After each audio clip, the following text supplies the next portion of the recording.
What's up, babes? It's been some time, which means I think that we have more to talk about than we might realize. But this chapter was so good, 1155, that I don't even know if we have time to talk about anything else. I already expect this video to be longer than normal, but there's just so much to talk about. Such a good chapter. I mean, such a good series of chapters that I haven't been able to make videos on. Like I said, I was in Japan, and last week I was just out, but Japan was great. I got a lot of One Piece stickers to give to some friends, Naruto, and obviously some DBZ as well. Didn't buy as much as I thought that maybe that I would, but a great trip, a really great trip. It wasn't like the classic nerdy Nintendo trip and all that. A lot of nature, a lot of hiking, a lot of gardens, shrines, and temples, but very much recommend.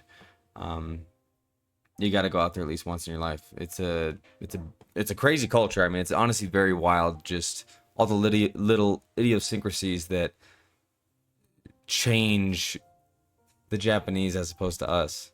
And also the fact that that little island, which I find out is almost, but not even, almost as big as California, still has a third of the population of the United States, which blows my mind. But that's not why we're here. We're not here to talk geography or the fact that Asia has 4 billion people. What we're here to talk about is chapter 1155. Um, Starting off, Loki is ugly. I mean, those eyes are scary. I mean, if you're born with those eyes, don't be surprised if your mother does not love you. She's dead though. Not even rest in peace. Just get out of here with that lady. Um, Rocks, I love Rocks. I mean, I really do. I like Rocks. I think his design is maybe like B tier, but his actions are clearly S tier. He's like Odin. He's like a mixture. He's like if Odin and Roger fused into this, like, I don't care, I want more type of guy by any means necessary. But throw in a dash of cruelty from Blackbeard in there, and you get Rocks. I mean, he's just the culmination of so many grand and great characters that so far I'm a really big fan. He hits Loki with all that he's got. I mean, probably not all that he's got, but Loki's clearly super durable. So he messes him up. To bring Harold back, and it talks about it skips right back to a flashback within a flashback regarding the first time that they met, and then they just drop a fucking bomb on us for no reason. But an incident, the first of its kind, he makes it all the way to the flower room, which is insane. I mean, we've been seeing this flower room for probably like 300 chapters now. Maybe more than that. Actually, probably more than that at this point. But we see Gunko there as well. Of course, this was sometime in the past, like 55 years or something like that. It doesn't really mean too much. We kind of already know that anybody with Emu's within his realm, within his range of power is kind of immortal anyway, which she seems to be. She already seems to be under that control. This is already fitting within the timeline of 45 years previous when she interacted with Brooke, whether he is her father or not. But he just shows up there. He has a gun. He doesn't even use guns, but he has one. And just like one look, and he's just like, I don't have it. Whatever it is, I just don't have it. Um, which is surprising because if it's Odin, if it's Roger, they jump into the fray. They jump in there and they're like, I'm going to get this done. But very similar to Blackbeard, and of course it's his father, he's calculated. He's like, I don't want to pick a fight that I know that I can't win when I can come back with more resources to defeat you. And another big thing, and I'll say it, Emu appears to be a woman. And I know that it's kind of like a stretch, but the one turning one is an angle that I feel like we've never seen of Emu, and it just looks so much like a woman. If I could draw it out, like it's got the little nose and everything, but that is a woman. I can't really explain it much more than that. The hair clearly just a classic like Karen cut, a little longer, but classic Karen cut. It appears to be a woman. So I think that's a revelation that's happened for no reason. Um, but I believe that Emu is a woman. So after that happens, which literally nobody else has gone there, which there's just like so much depth within depth to this because there's a couple things that he seems to be in the know about Rocks that I don't know how he would know about the flower room. I don't know if it's something like he's sensing a deep source of hockey, but then I think that anybody else that was there would know about that too, and they don't. You could say that maybe it's blocked out, but he's got to have some weird sense about these things. because the flower room has to be as locked up as anything possibly could be in the Holy Land, and he was still able to find it without a scratch on him, at least on the way in. But on the way out, he meets up with Harold, who is on fire running. I also like Harold a decent amount. And this is right after Rox killed an admiral. And he killed an admiral. I mean, it looks like he took a hit or two that was significant, but barely breaking a sweat killing that guy. Barely breaking a sweat. We already kind of knew that Rox is going to be on a different level, but he's attacking one of the final, and probably the final one that means a damn, ancient giants. And they throw out an attack that I would say is the strongest thing that we've seen. I love saying that because I feel like it is the case, but I believe that is the strongest interaction of anybody that we've seen. It has the classic, Shanks and Whitebeard started it all, but it has the classic splitting of the sky situation. But 5-kilometer radius, everything blown away. With Luffy, that was just not the case. That was just not the case. I mean, no offense. He put in his time, he did his work, but it wasn't doing that. 5 kilometers... I want to say it's almost as big as Onigashima. Probably not quite that big. No, not quite that big. But solid. Just a huge chunk of all of Onigashima. Maybe all of it. It's tough to say, but a crazy attack. And then they laugh and they're like, let's escape together. So they do end up escaping. And they kind of bond in the meantime. Two guys that are kind of not on the same wavelength at all, but they helped each other out in a time of need, and they've gone free. We're not lucky enough to see Rox's bounty at that point, but in all honesty, it's probably not that impressive at that present moment.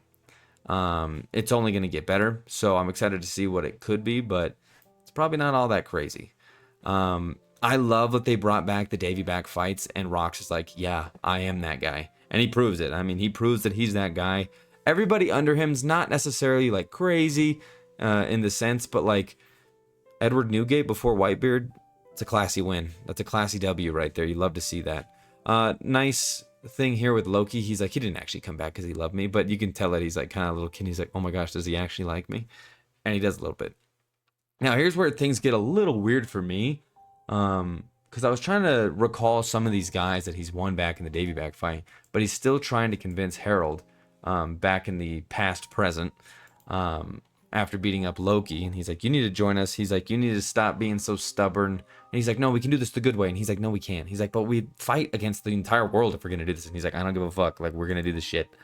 What confused me here is, I mean, Don Marlin, I believe, you know, he's connected to Capone in some way. Stassi we know, Shiki we know, Whitebeard we know. The other two guys. Now, Oda is very expressive with his panel usage, and the size of a panel very much equals the size of the importance of the action, but very much the character. I think that that's been reflected more times than I could count. I don't even have to give you an example if you've been reading One Piece, but the Pirate Prophet and Gansui. Now, what kind of confused me a little bit here is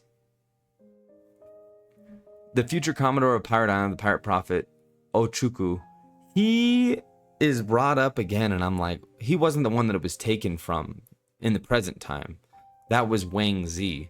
Now, I don't think that it's a translation issue with Gansui, the smuggler, but he does kind of fit the bill.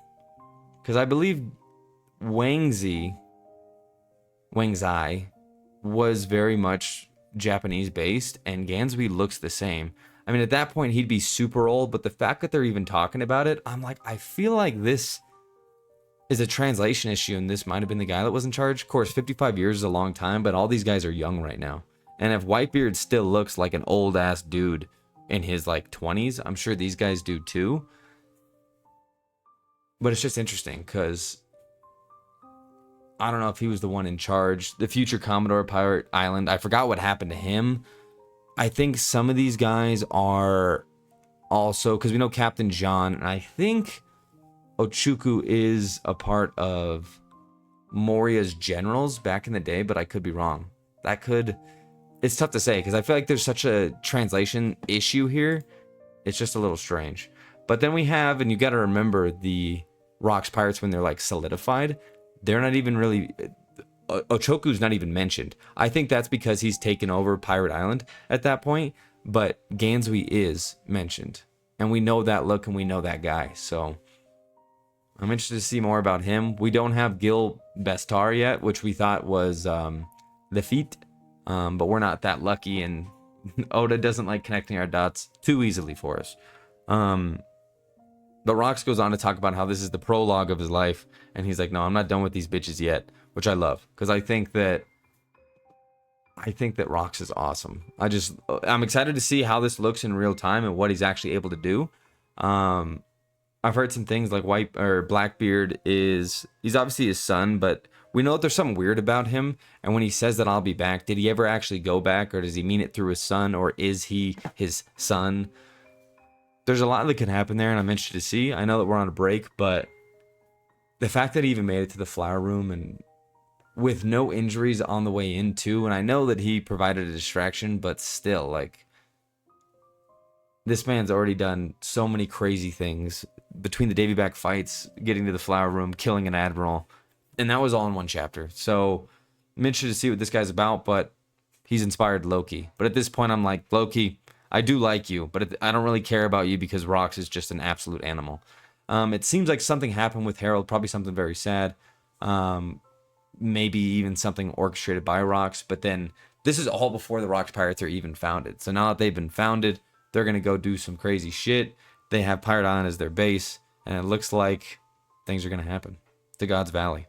I think. I mean, I don't know if they're going to be that kind. They got to be. I mean, I think a bit of this is going to show in God's Valley, but there could be other things. Like, that man made it to the flower room when nobody talked about it because they put it under the rug, but it's wild. Hope you guys enjoyed the chapter. I did as well. Like, subscribe, and I'll see you maybe next week. I don't know. Maybe the following. We got a break, you know. But these last couple chapters have been great. Excited to see more about Rox, Harold, and the like. Enjoy your weekend. Bye.